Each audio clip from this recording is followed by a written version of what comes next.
সুপ্রিয় বন্ধুরা, আজকে আমরা ডক্টর মোহাম্মদ ইউনূস সম্পর্কে কিছু জানব। তিনি হচ্ছে বাংলাদেশের একজন খুবই বিখ্যাত ব্যক্তি, যাকে শুধু বাংলাদেশে না সারা বিশ্বের মানুষ এক নামে চেনে। তিনি বাংলাদেশের একমাত্র নোবেল বিজয়ী ব্যক্তিত্ব। তো চলুন বন্ধুরা, আমরা দেখে নেই তার সম্পর্কে কিছু বেসিক তথ্য। তো ইনি হচ্ছেন আমাদের ডক্টর ইউনূস।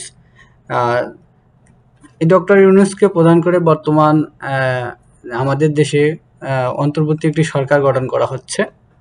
তো আমরা তার সম্পর্কে যদি দেখে নেই, তার জন্ম হচ্ছে 28শে জুন 1940। অর্থাৎ 1940 সালে তিনি জন্মগ্রহণ করেছিলেন 28শে জুন। তিনি বাংলাদেশের একজন সামাজিক উদ্যোক্তা, ব্যাংকার, অর্থনীতিবিদ এবং সুশীল সমাজের নেতা। বাংলাদেশে অন্তর্বর্তীকালীন সরকার হলো 2000। অর্থাৎ অন্তর্বর্তীকালীন সরকারটা কি? আমরা 2024 সালের অসহযোগ আন্দোলন দেখতে পেয়েছি। এটার ফলস্বরূপ এই সময় প্রধানমন্ত্রী শেখ হাসিনা পদত্যাগ করেন। তারপর সংগঠিত অস্থায়ী একটা সরকার ব্যবস্থা হয়, সেটাই হচ্ছে আমাদের অন্তর্বর্তীকালীন সরকার ব্যবস্থা। তো এই সরকার ব্যবস্থা 2024 সালের 5ই আগস্ট বাংলাদেশের রাষ্ট্রপতি কর্তৃক নিশ্চিতকৃত হয়। তো সেই সরকার ব্যবস্থায় ডক্টর মোহাম্মদ ইউনূসকে প্রধান করা হয়েছিল, প্রধান উপদেষ্টা। এবং তিনি আগামীকালকে বাংলাদেশে ফিরবেন দুপুর নাগাদ। এরপর তিনি শপথ গ্রহণ করবেন। তো এবার তিনি এছাড়াও তিনি বাংলাদেশের অন্তর্বর্তীকালীন সরকারের প্রধান উপদেষ্টা, যিনি 2006 সালে গ্রামীণ ব্যাংক প্রতিষ্ঠা করেছিলেন। বাংলাদেশের একটি স্বনামধন্য প্রতিষ্ঠান হচ্ছে গ্রামীণ ব্যাংক।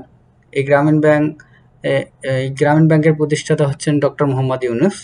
তিনি 2006 সালে এই গ্রামীণ ব্যাংকটি প্রতিষ্ঠা করেন এবং ক্ষুদ্র ঋণ ও ক্ষুদ্র বিত্ত ধারণার প্রবর্তনের জন্য তাকে নোবেল শান্তি পুরস্কার দেওয়া হয়।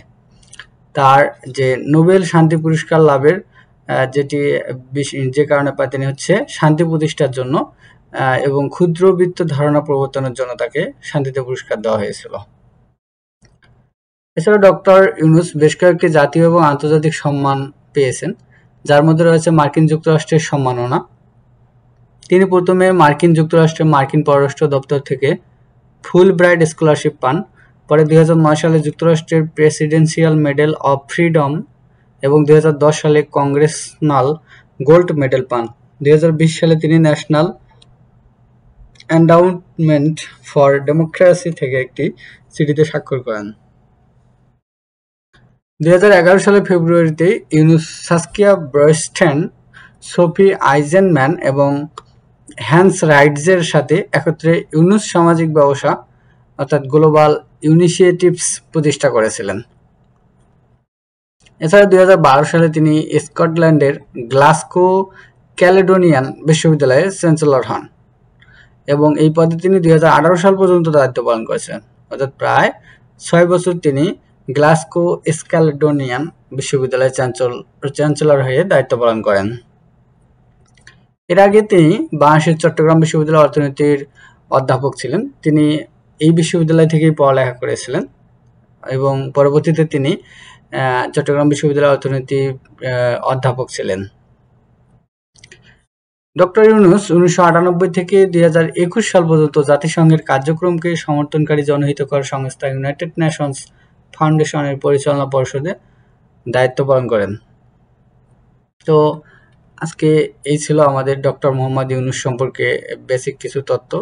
আগামীতে তার সম্পর্কে আরও বিস্তারিত নিয়ে আলোচনা করব। আশা করি ভিডিওটি আপনাদের উপকারে আসবে। ধন্যবাদ বন্ধুরা, সবাই ভালো থাকবেন।